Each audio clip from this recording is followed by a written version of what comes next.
बदलापूर येथे झालेल्या घटनेच्या निषेधार्थ महाविकास आघाडीने महाराष्ट्र बंदची हाक दिली होती। यामुळे विरोधकाच्या पायाखालची जमीन घसरली असून त्यांनी न्यायालयाला हाताशी धरून महाराष्ट्र बंद हाणून पाडला असल्याचा आरोप शिवसेना जिल्हा प्रमुख अजय दासरी यांनी केला। शनिवारी महाविकास आघाडीमधील काँग्रेस, राष्ट्रवादी, शरदचंद्र पवार काँग्रेस पार्टी, शिवसेना, उद्धव बाळासाहेब ठाकरे पक्ष, कम्युनिस्ट आदी सर्व पक्षाच्या वतीने जिल्हा परिषद पूनमगेट येथे तोंडाला काळ्या फिती बांधून मूक निषेध आंदोलन करण्यात आले।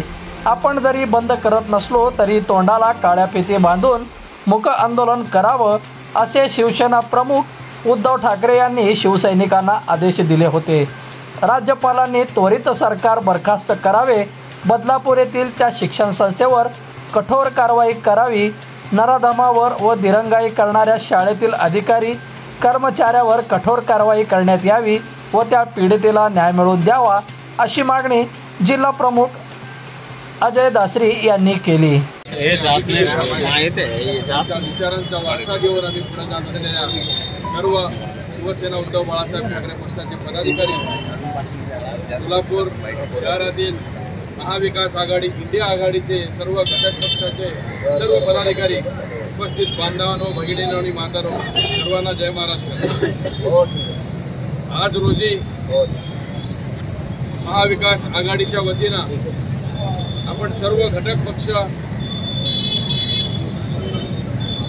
निषेध आंदोलन आयोजित केलं होतं। या आंदोलनाला आपण सर्वजण उपस्थित आहात।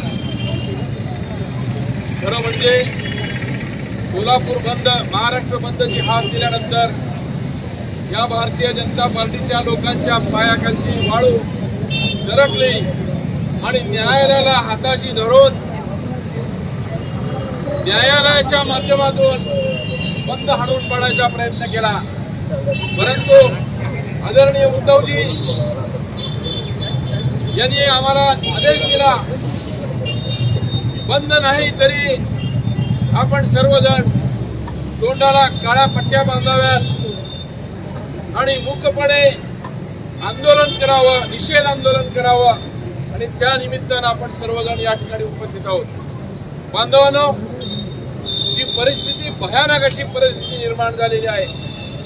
बदलापूरच्या या चिमुकलीवर अन्याय झाल्यानंतर अत्याचार केलेल्या त्या नराधमाला फाशी झाली पाहिजे आणि त्याला जे लोक पाठीशी घालतात त्या सर्वांवर कारवाई झाली पाहिजे।